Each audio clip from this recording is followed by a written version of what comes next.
got a good mix here of people with hyperphantasia and aphantasia, but also across the spectrum, we've got people who see themselves as creative and people who see themselves as less creative or less artistic.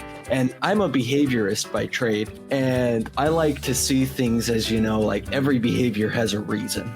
Like everything we do has a reason. And it really seems like there is no exact determinant of will you be creative or not? If you're a creative person, you're going to figure out how to be creative whether you can visualize or not. If you would like to support the efforts and research we are doing here on this podcast, please go to podcast.discoveringyourmind.com and become a monthly supporter. We greatly appreciate your support. Thank you. Aphantasia is a condition characterized by an inability to visualize mental images in one's mind. If you have just discovered that you or someone you love has aphantasia, or if you're just fascinated by the subject in general and love learning more about it, you are in the right place. The Discovering Your Mind podcast delves into all aspects of the mind's eye, including aphantasia, hyperphantasia, and everything in between. Hello, and welcome to the Discovering Your Mind podcast, brought to you by shanesbraindomain.com. I am your host today, Cole Williams, and I am joined by a whole host of people today. We are doing our aphantasia versus hyperphantasia panel discussion. So I've got with me 3 people with aphantasia and 3 people with hyperphantasia. And we're going to have a cool conversation today, ask some important questions, and hopefully learn a little bit more. I'm going to start by letting everyone introduce themselves. All right, my name is Shane Williams, and I have aphantasia and a nice beard.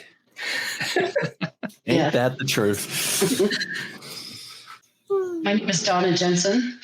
I am considered hypophantasia, which is closer to the aphantasia side. And go Utes. There you go. All right.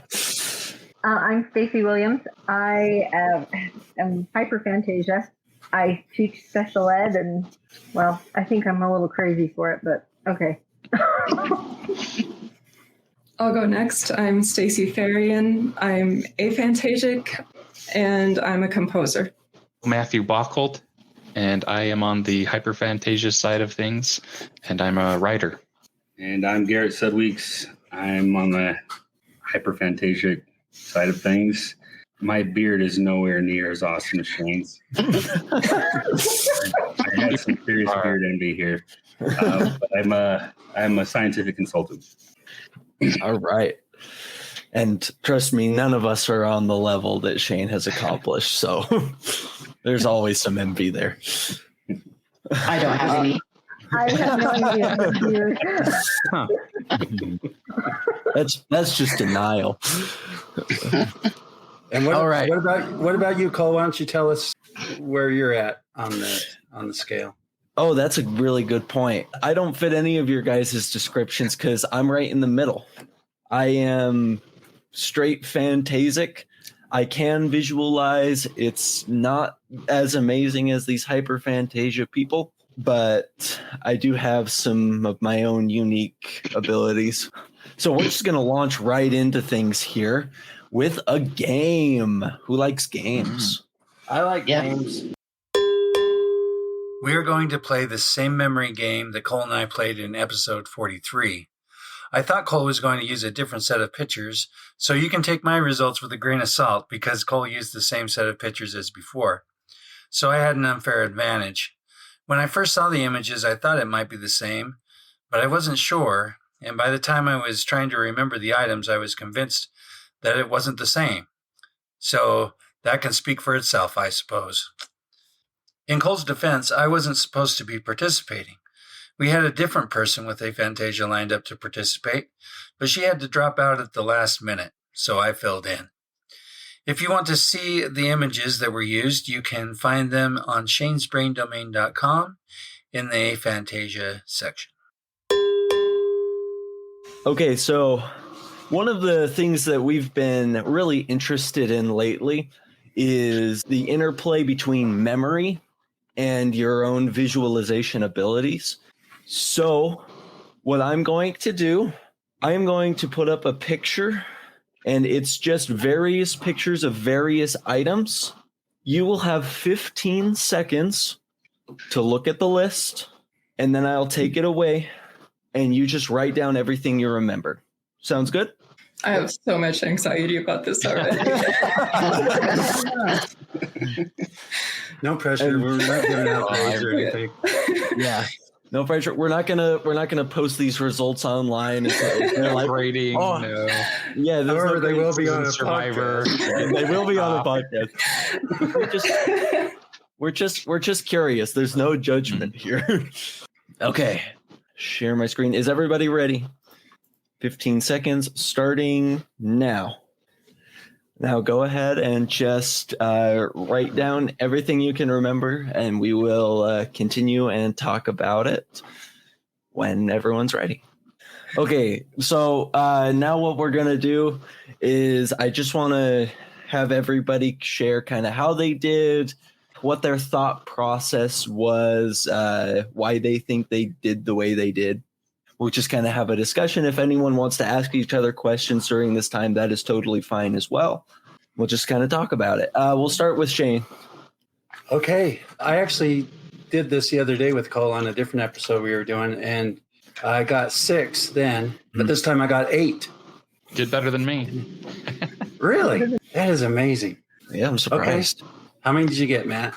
Well, don't be surprised. I have, if you've ever heard of anterograde amnesia. Oh, you have interrograde amnesia? So I don't have it fully. I have it on my short-term memory. So if I don't focus on things and like intentionally commit things to memory, they'll very quickly just disappear. So like I can make a sandwich, and if I'm thinking about something else while I'm making the sandwich and then turn around and go to the bathroom or something, I'll completely forgotten that I've made a sandwich, and it'll just be sitting on the counter until I go back into the kitchen hungry and I'm like, oh look, made me a treat. How nice.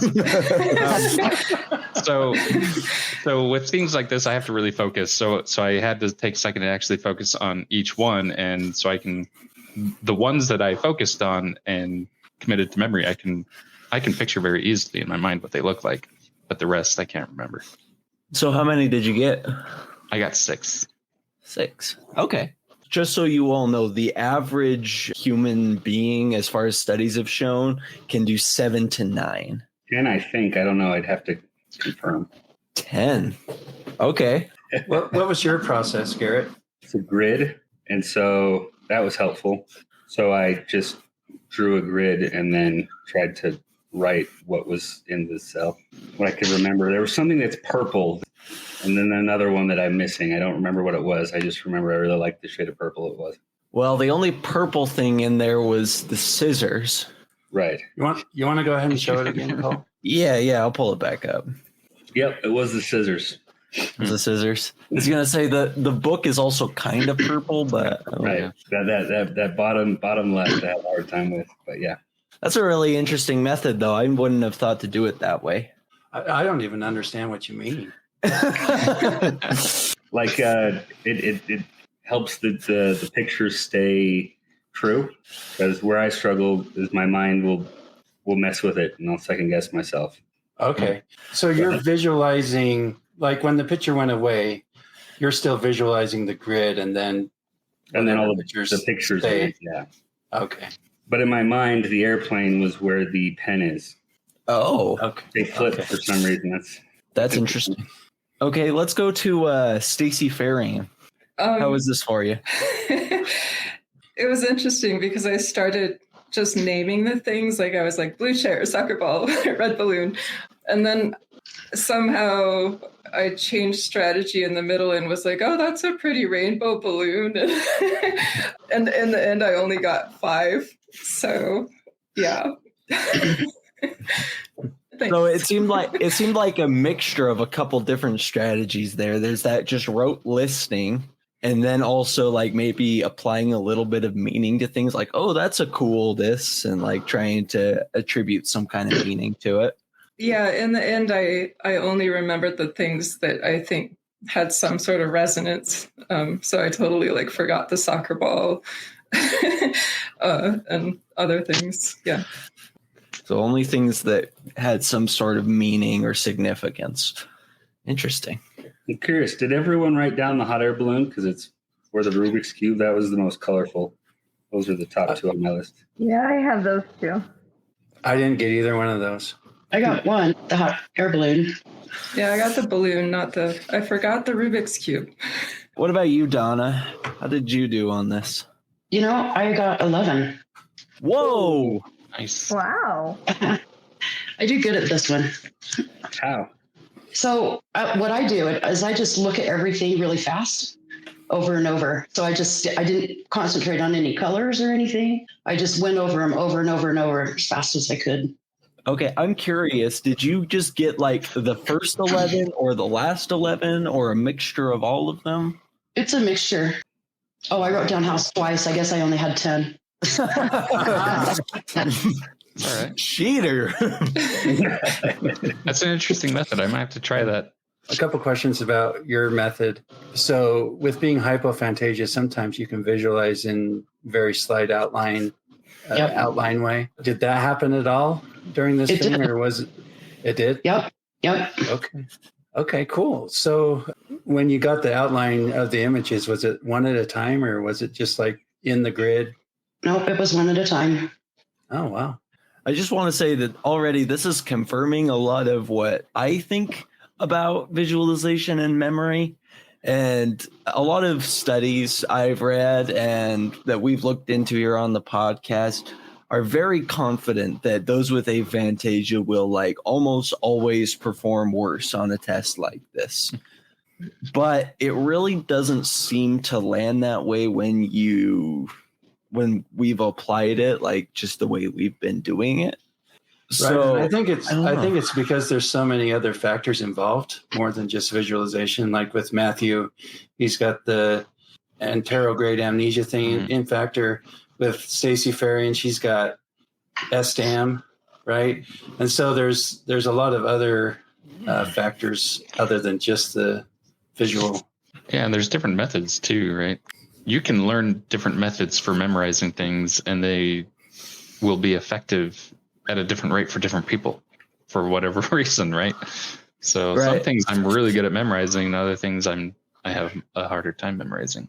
And in fact, I'd probably say that visual memorization is harder for me, maybe because my imagination is so wild it wants to add and change things to it rather than just keep it as it is. Garret kind of spoke about that a little bit, how it changed, things a little bit maybe, but like the question that at least she asked me during my previous interview was about the dots, counting the dots. My number could go a lot higher if they're not blue dots. If I can color code them. If they all have to be blue, then it's a much lower number. Oh, wow. And so like memory and visualization, you ask everyone I know, I've got a horrible long-term memory, decent short if I focus like Matthew, but I still don't know if I could trust it. It could change. I think one other thing to consider here is my level of anxiety was kind of through the roof, and my confidence that I could do this was so, I was telling myself, you're going to fail. So the self-talk that happened just when you started describing what this exercise was going to be was probably a factor in how poorly I did as well. See, and I did just the opposite. I'm like, I'm good at this game. I can do this. So I had the complete opposite thought in my head. Interesting. So a lot of it is also it almost feels like Stacey Fahrion, you psyched yourself out a little bit. I did. I was freaking out. Okay, one person we haven't talked to yet, Stacey Williams, or Mom. I don't know how professional we want to make this. What was your experience? Well, I got 9. So what happened to me was I have to really on games like this focus to really get something like blue chair, But then I realized by the end of line 2 I was taking way too long. I'm almost out of time, so I skimmed through the last 3 lines. And pretty much like 6 out of my 9 came from the top 2 lines. And then I got the hot air balloon, the suitcase, and the Rubik's Cube, probably because they're the most bold colored. Okay. I'm really curious. Did anyone use, there's a specific memorization technique that we talked about in the podcast, in a previous podcast about memory. It's called the Mind Palace. Has anybody heard of that kind of visualization memory? I mean, for those of you with aphantasia, it's probably not something that you could really construct. But I'm curious if any of you with in the hyperphantasia side tried anything like that, or if that's a strategy that works for you. I would say I've tried it. I think I was first introduced to that idea with Benedict Cumberbatch. He plays a famous detective. Sherlock? Thank you. The Sherlock Holmes series with Benedict Cumberbatch, and he does that kind of thing in there, right? And I was like, is that real? Like, do people actually do that? Because that sounds really bizarre to me. Like, I don't. And so I tried it for a while afterwards, and no, that doesn't work for me at all. As far as memorization goes, I've never tried it for that, to remember something. Used it in meditation. Okay. Interesting. I've never tried it. I've heard about it, but I've never tried it. So that's weird because I use it for myself, and I don't even have hyperphantasia. My palace is kind of janky and poorly drawn. Do you find it works though? Like, can you find things? Oh, where yeah. You left them in there. Oh yeah, and we talked about this. Like, those palaces stay around for a pretty long time. It really helps when I'm in like a test, like I'm a college student. It really helps with tests. I'll put all the information in a mind palace and then just explore that mind palace for the test. And I wish I knew about this in college. Yeah, I'm looking at jealous. I wish that worked for me. I wish I knew that. Because I do not have a great memory, especially, again, visualization. I can memorize like numbers and words really easy. Like, I've done plays, and my director was always amazed at how quickly I would memorize my lines. Like, I could memorize almost the entire play in like a day or two. And even if I was, one of the main characters speaking tons and tons, and it just comes naturally to me. But like visual stuff, it's always changing. So yeah, I guess my basal state is a mind palace without a roof, because I think of things spatially. And if things are always there in my mind, like on a street, or one of the things that I found helpful in calming my mind and meditating is going to a quiet place, which is several hundred feet underground in the Rockies. And so if I can go there in my mind and everything looks the same on the surface as making my way to that quiet place. And so I've never actually tried to take advantage of that as a memorization technique, though. But the things I remember easiest are the things that are grounded spatially in my mind. My memory doesn't really solidify around something unless it's something I'm remembering from the real world. Like, I can picture my childhood house, no problem, and everything in it and where it was. And that's solid and unchanging because it's a real place. But if I make something up, then my imagination is always wanting to try and change it or play around with it. Yeah, it has to have context. Like that grid, I guess the only context was the location on the grid. But if all those objects were strewn about in a cul-de-sac or had other things around it, like it looked like a bunch of kids were done playing, it'd be helpful to remember, okay, what was there? What was next to there? What was next to that? Which a grid kind of does that, but it doesn't have context. It's just a bunch of images out of context. So if I make something up, then I have to give it a home, and then I can remember it. But like Matthew was saying, if it's the real world, then it already has context because you're just remembering it in place. I actually have a comment about this. I actually could see how this could help, like with those pictures, and I could place them somewhere in my house or whatever, and that could help me. But it would take far longer than 15 seconds for me to place that many items in my space. And that's the issue with the mind palace or visualization memory, is it takes a longer time to conjure usually than 15 seconds. So yes, it could help, but only if I had a lot more time. Right. The 15 seconds is a huge factor too, because for me, it's almost like panic. Like, oh my gosh, what's there? You're just like freaking out trying to even see it all.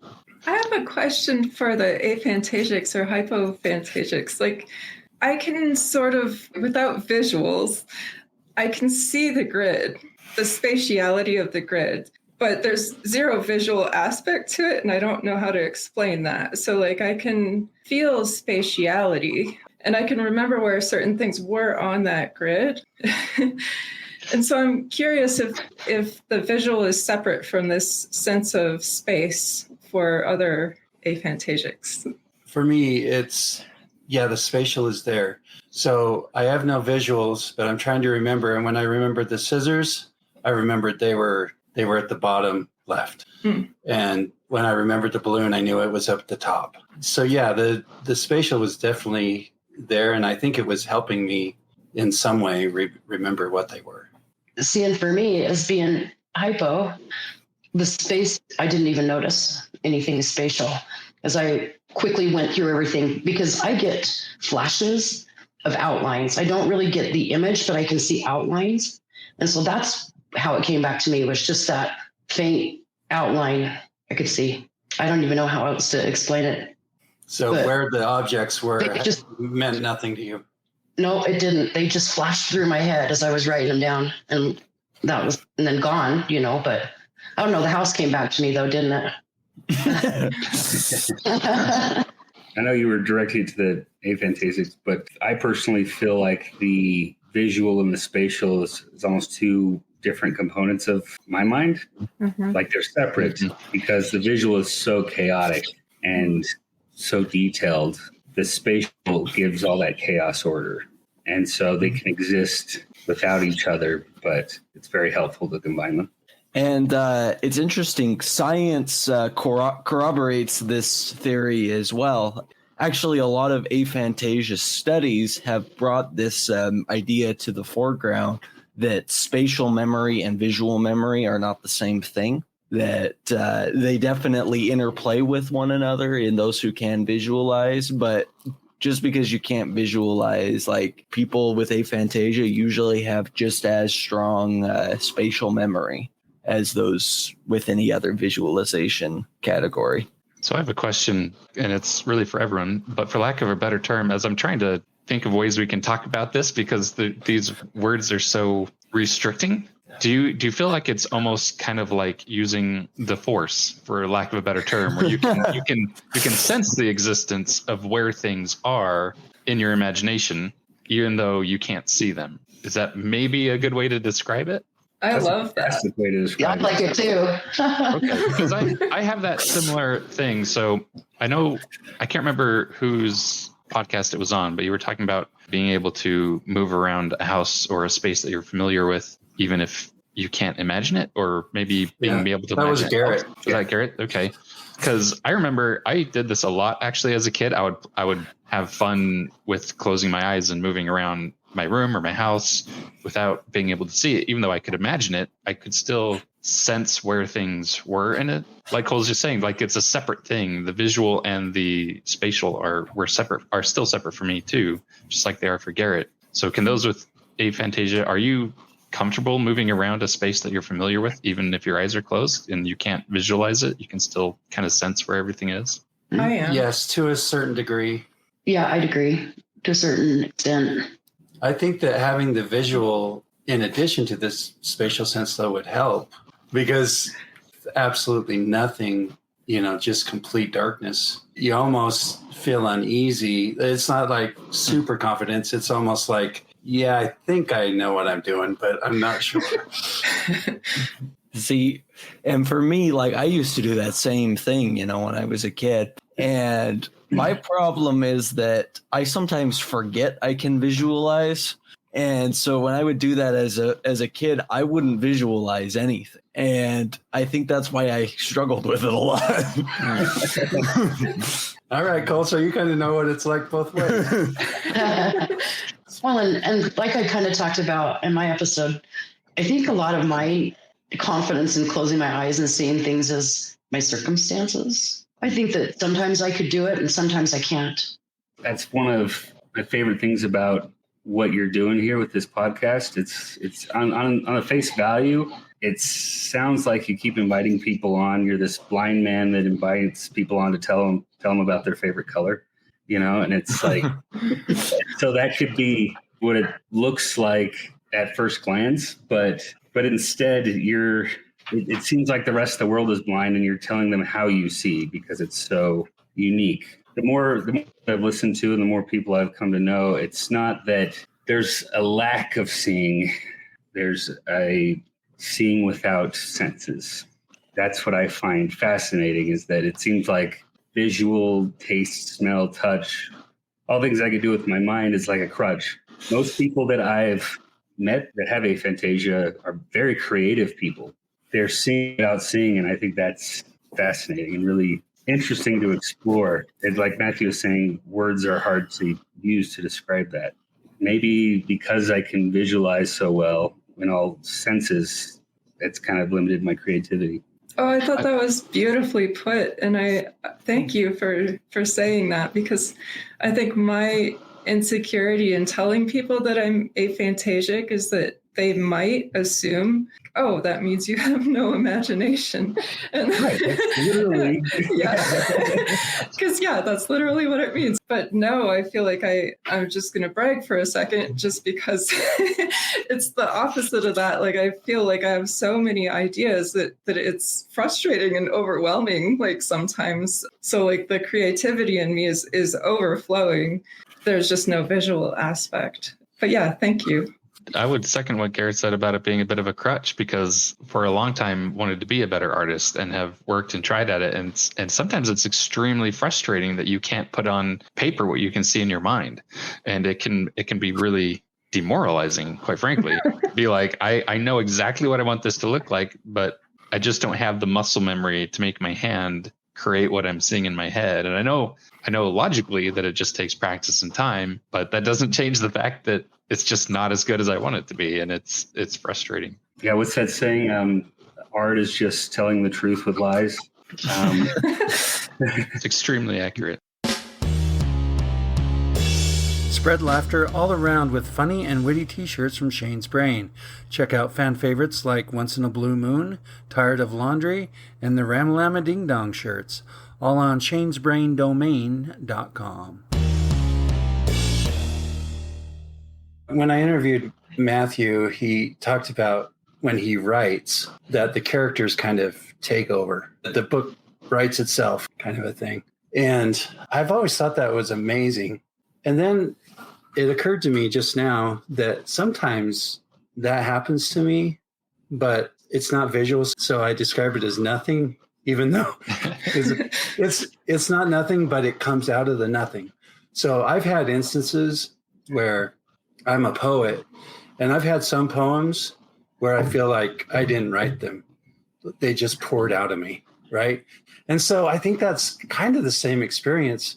It's just one's visual and one's not, but it's kind of that space where whatever that is inside of us just kind of takes over. Do you have that experience when you're composing ever, Stacy? Yes. Yeah, I was just thinking of Matthew's really great phrase that it's the force again at work. But like, I think of everything I do as sort of feeding my intuition. So like every music that I like, all the music I listen to, even art that I look at, it's going somewhere and in my brain. And if it really resonates, like it's going to be part of me, and it will come out in the music in different ways. When I listen to music, sometimes I'm pretty careful about what I listen to when I'm in a really creative state, because I know that that's going to somehow feed whatever comes out of me later. A lot of times the piece will just flow out and I don't have to edit it much. But I have to say there are other times when that does not happen at all. And I spend a lot of time reworking a piece. So it really interests me that a lot of similar end results come about among people, just in different ways. Like we've got a good mix here of people with hyperphantasia and aphantasia, but also across the spectrum, we've got people who see themselves as creative and people who see themselves as less creative or less artistic. And I'm a behaviorist by trade, and I like to see things as, like every behavior has a reason. Like everything we do has a reason. And it really seems like there is no exact determinant of like, will you be creative or not? If you're a creative person, you're going to figure out how to be creative, whether you can visualize or not. And if you're more analytical, you're going to find a way to do that regardless of if you can visualize or not. We all have our strengths, and our brain will just figure out how to do it despite its shortcomings. I like that. All right. Is there anything else we want to talk about regarding this memory thing? Any other thoughts? I have a question.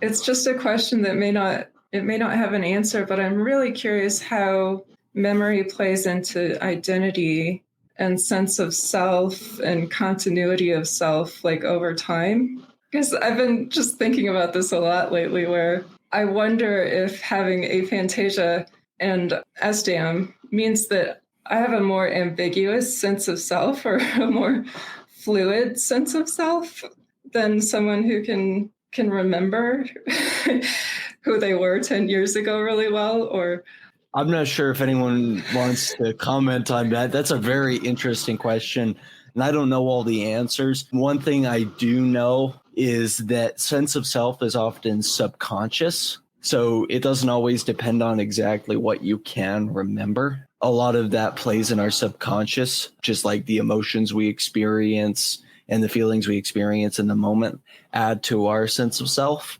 And so I don't know if it would necessarily change, or the process of creating it would really change depending on aphantasia or hyperphantasia. I'd be interested to find out. I don't know how that could be studied, but that's my thought on it. I have a horrible long-term memory. I don't think I could clearly remember who I was 10 years ago. I have an idea because of what I hear from people and some core memories, but I think I'm still pretty consistent as a person. If I wasn't, I'd probably hear about it from my loved ones. Yeah, and I've personally never thought about that. I'm going to have to think about that a little bit more. That's interesting. For me, I think my religious philosophy really has a lot to say about what I feel on this topic specifically. And for me, I see who I am as separate from the parts of that make me up physically. So I break myself into 4 parts. There's your mind, your heart, your body, and your soul. And so, your body has, natural instinctual needs and desires. And then your heart is your emotions, how you feel about things. And then your mind is is the tool you use to think about things and reason through things. But I see all 3 of those as tools for the soul, and the soul being who you actually are. It's your personality. And it can change and develop over time based on your experiences. But I think that it's eternal.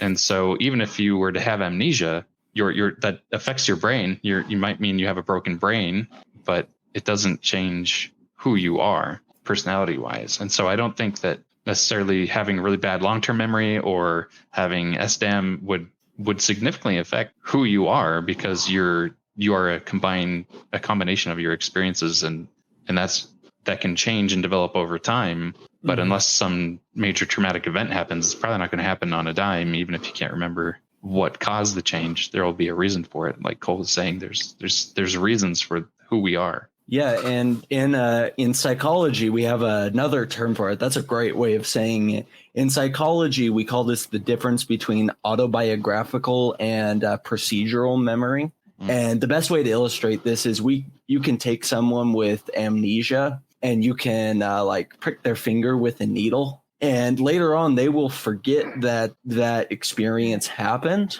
but they'll still shy away from the needle the next time they see it, because the mind doesn't remember, but the body does. Chickens are that way. They don't really have a memory, but you can use operant conditioning on them. If you feed them consistently, they will just instinctually come to you, at the same time. If you give them food, they don't know why, they don't remember you really, but it's been programmed in their dinosaur brains. I'm so glad that this conversation has led us back to chicken. Every conversation I have, ask Donna. Always chicken. Oh, that chicken. Yeah. I'm identifying hard with that chicken right now. Sounds like a pretty happy life, actually. I don't know where food's coming from, but it's coming. I got this feeling that I'm going to turn around and there's this guy with some grain. Oh, there he is. Pretty cool. Never seen him before, but showed up right on time. Sounds good. Yeah. Okay, we're going to move on to the second portion of this, which is, I mean, we've already had a great discussion, but I want to dive into those questions that we've all prepared for each other, because I think there's a little bit more we can discover, ask different people about their experiences with life, because I think one of the main things we come across with this podcast is people say like, oh, how do people with aphantasia even function, and how do people with hyperphantasia stay sane at night, and these kinds of things. And so I just want this opportunity, whoever wants to go first or whoever wants to ask their questions can ask their questions, and we can just talk about it. Okay, I'll kick us off. If one thing that I've always wanted to dive into and listening to the podcast is, I think you ask everybody if you could think of nothing, and then they say yes or no, and then you move on. I'm like, no, what does that mean? And so, It's because I don't know what it means. He's always thinking of nothing. so if I could figure out to define that and then like see if you guys agree or disagree or could relate, because it takes several hours of lots of energy and concentration, but I can think of nothing. And I would define that as exactly that, like shutting the brain off. If you're aware that you're thinking of nothing, then you're not thinking of nothing anymore. So you can only realize you've done it after the fact. Right. And that's how I describe it. Okay. Like I don't realize it in the moment. I realize it when I start thinking again, and I realize that I wasn't before. Right. And so is that easy for you? Because it seems like the way, Shane, you described your aphantasia, it's like 3 steps away from thinking of nothing versus my like 15-step process. So like, can you think of nothing easily then? I'm gonna For think me- it's 3 steps for him. Yeah. For me, it's very easy because I'm almost already there. Like I'm already right next to nothing, even when I'm thinking. So to go that extra, it's like 1 step away. It's easy. It's almost a natural thing for me. I don't try to do it. It just happens. Gosh, I'm jealous. Stacy, you're married to this guy, right? It was really frustrating when we were first married because I'd be like, what are you thinking? He'd say nothing. I'm like, you have to be thinking of something. He really did. But I was always like, no, this cannot be real. But it is. Can you tell when he's thinking of nothing? Like just looking at him and be like, oh, he's in his nothing box. I'm getting better at it. I am getting better at realizing when he's thinking of nothing, but usually when he's just at peace, not doing anything, I'm like, well, he's gone. It's not that I'm gone either. It's like that I'm present. Right. You know what I mean? Like, I guess that's more like Exact it. But opposite it's, of John, yeah. yeah. yeah, but it's more like he's not really concentrating on anything. He's not thinking of anything. He's just. I do the same thing. I'll catch myself after not thinking. But at the same time, if I'm got anxiety or I'm stressed or something, I can actually tell myself to stop thinking, and I can go there that way too. You just tell yourself to stop thinking, and then you do it. Just How do you? Yep. that'd be awesome. Insane. It doesn't always last really long, for a long time, but I can do it for a little bit.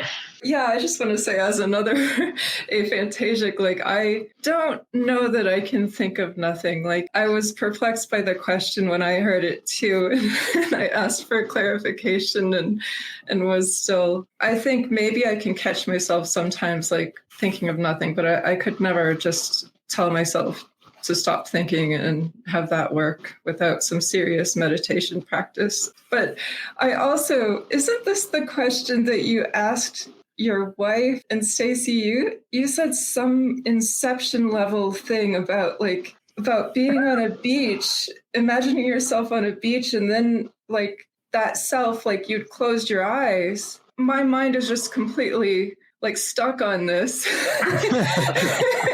because like you had two levels of imagining going on. So during the live conversation, Stacey Williams did not fully understand what Stacey Fahrion was referencing, so it didn't really get discussed. But I feel like it deserves a response. So through the power of editing that I have, I want to do that here. I have discussed with Stacey Williams the part of her original interview that Stacey Fahrion was referencing to try and get more clarification. So I'm going to play the original discussion between Stacey Williams and myself in her original interview that piqued Stacey Fahrion's curiosity, and then I'm going to play an additional response from Stacey Williams to hopefully explain it better. Here is the original clip. The other way was I'd picture myself on a beach. I could hear the birds, I could hear the waves, I could hear the ocean, but I would have my eyes closed, and so I couldn't see anything.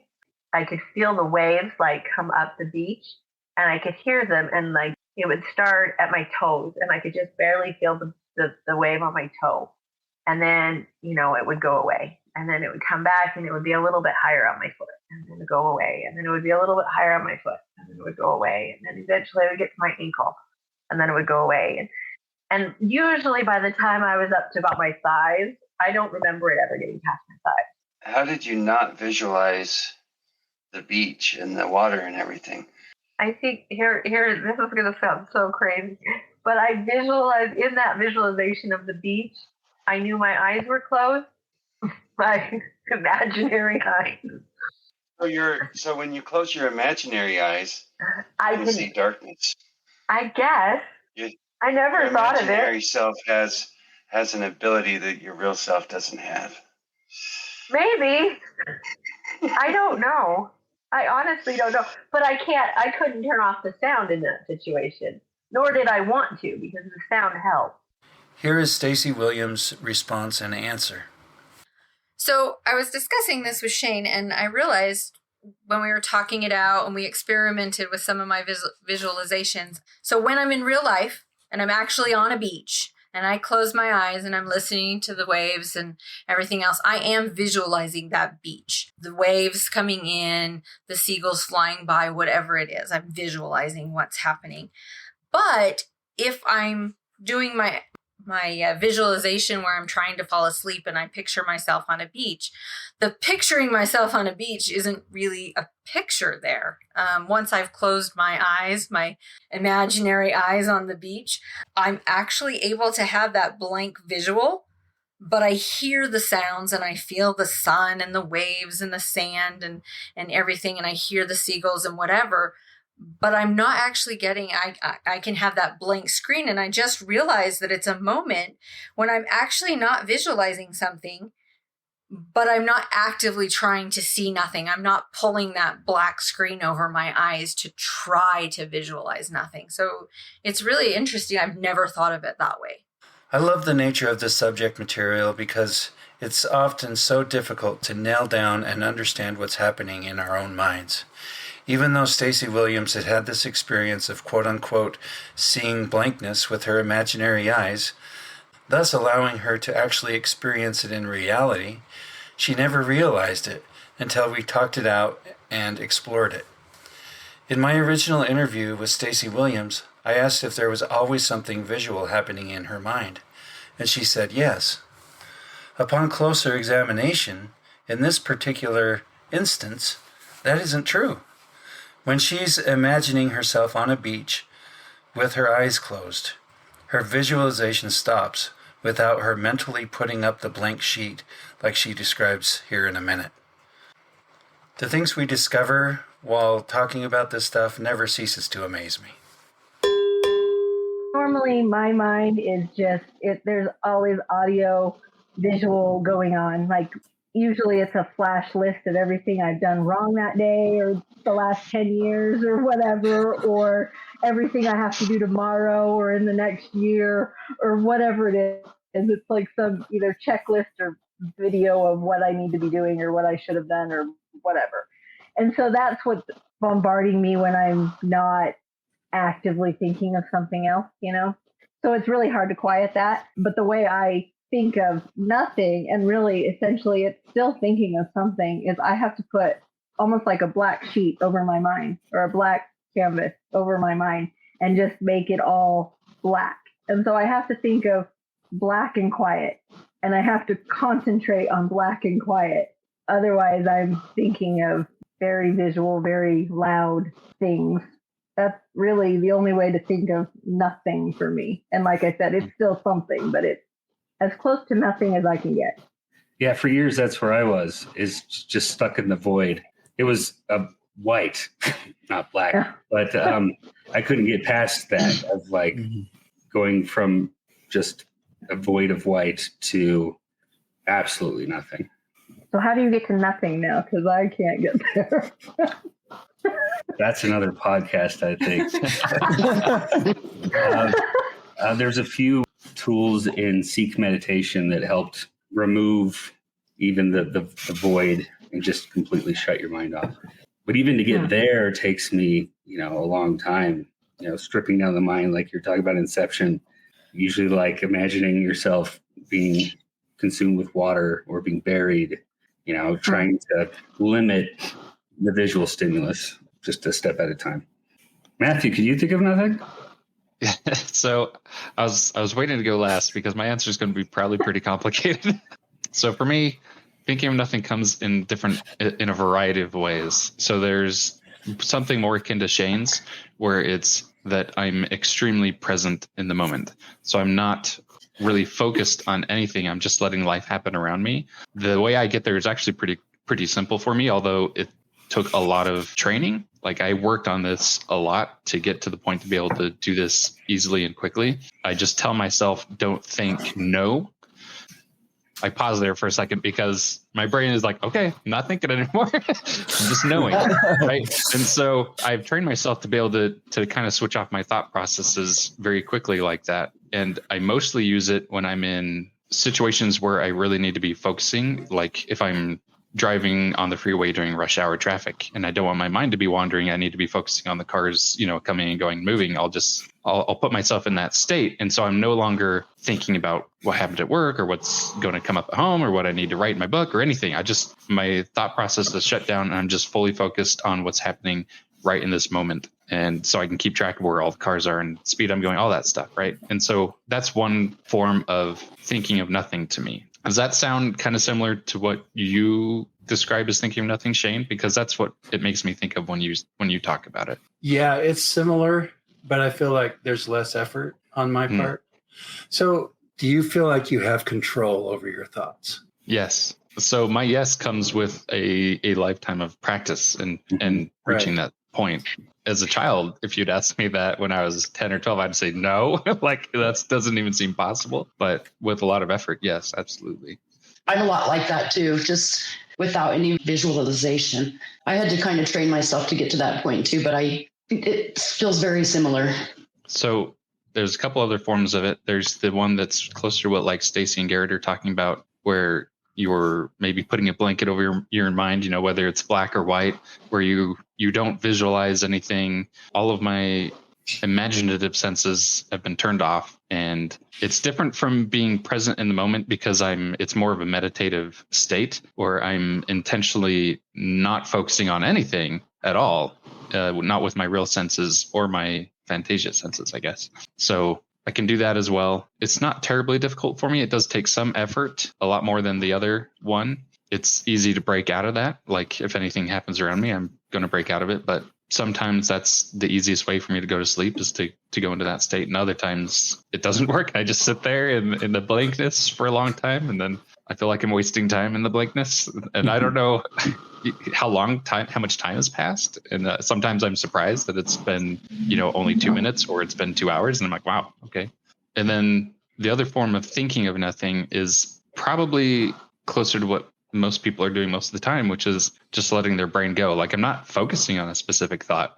I'm not trying to think of something. My brain's just going, right? And my imagination is just hopping from idea to idea, image to image, scene to scene, whatever is happening. And I'm not trying to control it. It's just like sitting in nature and letting nature happen around you. And that's another form that I would consider thinking of nothing. And this is kind of goes back to what Garret said when we brought this up, is what are these definitions? Like, what do we mean when we say think of nothing? Because I have several different definitions for that. And so it's interesting to see what everyone else considers thinking of nothing. Right. And that's part of the question. I want to see what people define that as, because it's a weird thing to try and define. And it's just like all the other words we use. They all mean something different to each of us because we're all having such different and unique experiences. Yeah. And like for me, I mean, I have clinical OCD, and one of the main factors in that is kind of an inner chaotic state where there's not a lot of control. So for me, it took years of therapy and medication and mindfulness practice just to get to a place where I'm not thinking about how I'm going to hell all day, every day. For me, my state of thinking of nothing, like I feel like I can achieve it for me, but that's like mindfulness meditation where it's not really nothing. It's still something, but it's a state of like controlled balance for me. Yeah, for me, just the practice of going into that state is like a mental exercising my mind to help me control my thoughts. I could usually control my thoughts, thankfully, unless I'm very stressed, anxious, heightened emotions, very excited. And so if I just calm myself, center, and then kind of strip my mind away, slowly shut it off one compartment at a time, then I can get in control of my thoughts again and get centered, kind of like what Cole was saying. And one thing that's kind of a gift there, and the only way I can relate to the way Shane and Stacy described just something flowing from you, you don't know where it comes from. Usually my thoughts, I know exactly where they come from. I can explain them, my feelings, my emotions. But if I've got a problem that I'm trying to solve, my mind won't let go of it until it's solved. It will iteratively just go in circles and try and solve it. But then if I start to meditate, usually the last thing that is left before I reach the void is the answer to that problem. And I'm like, oh, there it is. And I have no idea where it came from. It was just buried by all this other stuff. My mind generated it, but it was just trying to dig it out, I guess. That's kind of what it feels like. I love this deep dive into it because now that Matthew described like several different nothings, right. I'm like, oh, the open awareness nothing, that's easy. Like I can do that. But the black nothing, where I'm not actually cycling through thoughts, like that's a different nothing that I have not achieved. Would you see value in achieving that?